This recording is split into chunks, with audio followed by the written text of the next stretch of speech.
Why isn't this working? Is this working?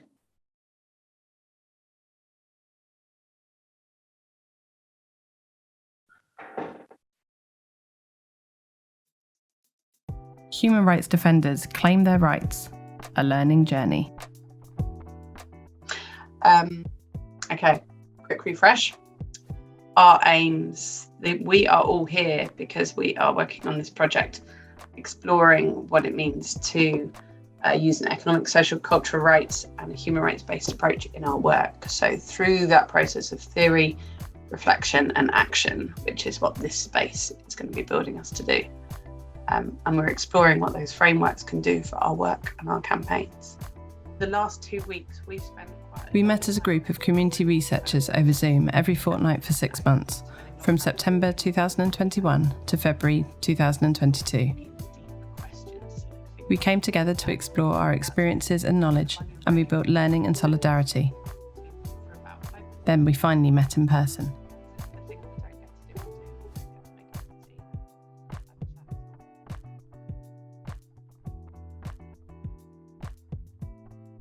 Who are we?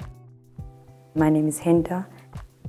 I recently found an organisation called Intisar, so it's kind of looking at mental health in a nutshell, but looking at mental health in a more cultural appropriate way.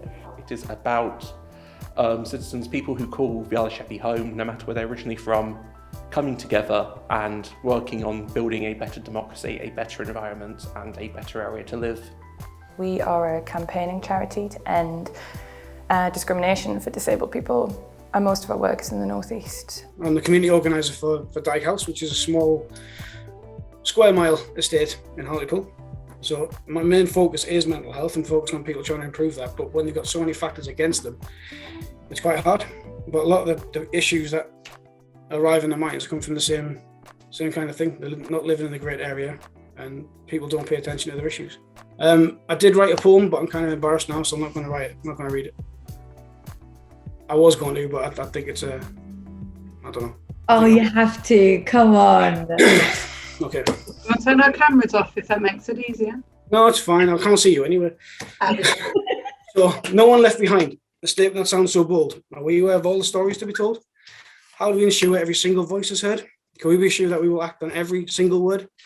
Do people know the full extent of what they can do? Or are they just doing exactly what they're always told to do? Do they even know that they're allowed to stand up and fight?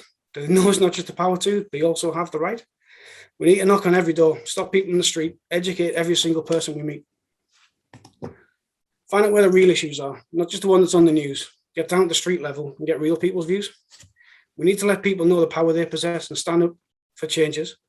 Be united in causes, become friends and neighbours, not strangers. Every person matters. Everyone has the right to life, a right to live in peace without trouble and strife. The feeling people need the most is just one of equality, to be able to live their lives with even modicum of quality. The right to live in safety without damage to their health, a right to feel wanted, not just in addition to landlord's wealth. A right to have a voice, a right to use expression, a right to stand up for what they believe in without the fear of oppression. We need to make sure we touch every ear, every heart, every mind, to truly ensure everyone hears us, that no one is left behind.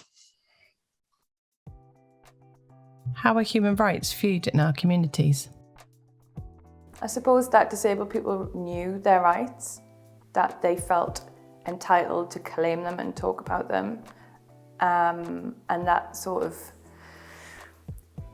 that systems and practices that stop disabled people talking about their rights through, this could be around shame or feeling not entitled to be in a public place or space, or actively being pushed out of that, to be able to claim your rights in those public places that you often don't feel welcome in as a disabled person.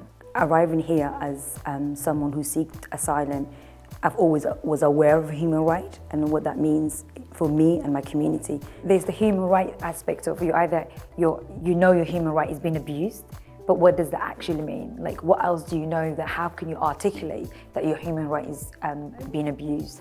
I think people find it really hard sometimes, especially some of the communities that I work with, because we don't have the capacity all the time to really explore that. Essentially, I think a lot of the viewers is human rights is something evil bad guys use to get out of being punished for things they've done.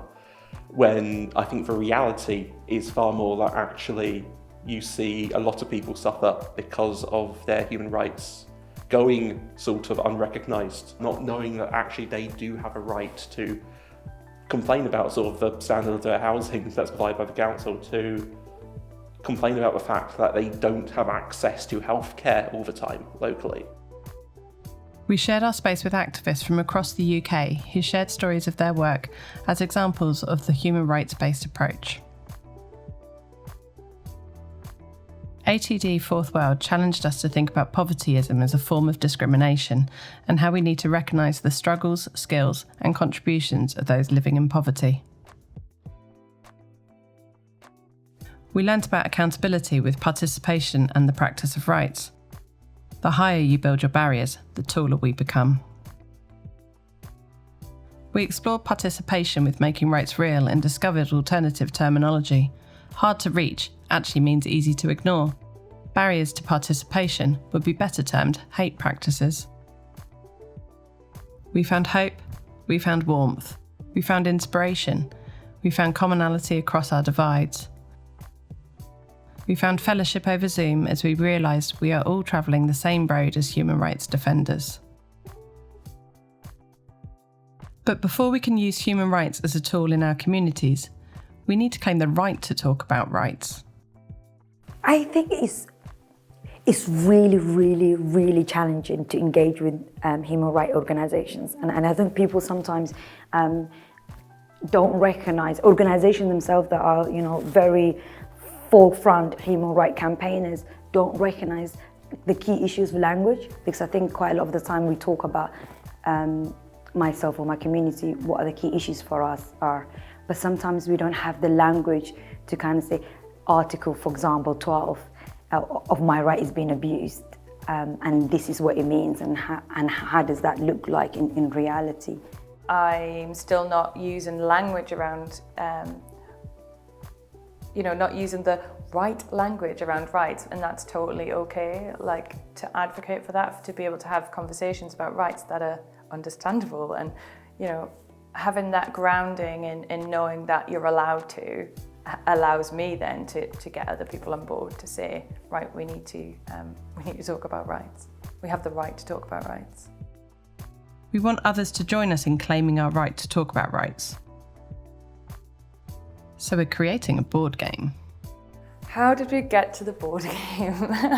I think, again, it's kind of become a co-led, collaborative way of exploring how to talk about rights. That it also feels inclusive and accessible, because there's no right or wrong way to play it. I mean, we don't even have any rules for it yet. It's very easy, I think, with human rights to get bogged down in details and legal jargon. And the board game is essentially a way to try and subvert that, to look at human rights in a different way, in a way that is a bit more accessible and a bit more easily approachable. I still very much sort of agree they're very important to how we sort of live our lives, but I now know a little bit more about what they are and how I can start having conversations with people. We're often quite a sort of poor area, and I don't think people necessarily have the time to sometimes actually just sit back and look at what's going on around them, to sort of fully understand where the problems are, where things are going wrong and how they're going wrong and what they can actually do about that. I think hosting a space where people can take a step back and sort of go, oh, hang on a minute, this is wrong, something can be done about it, is, I think, quite powerful.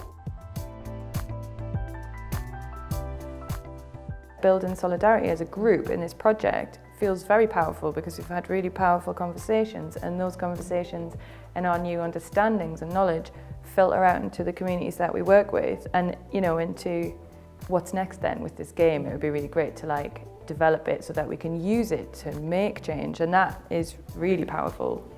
What I would like is more of us to be sitting those tables equally, to talk about how collectively we can work together to change human rights.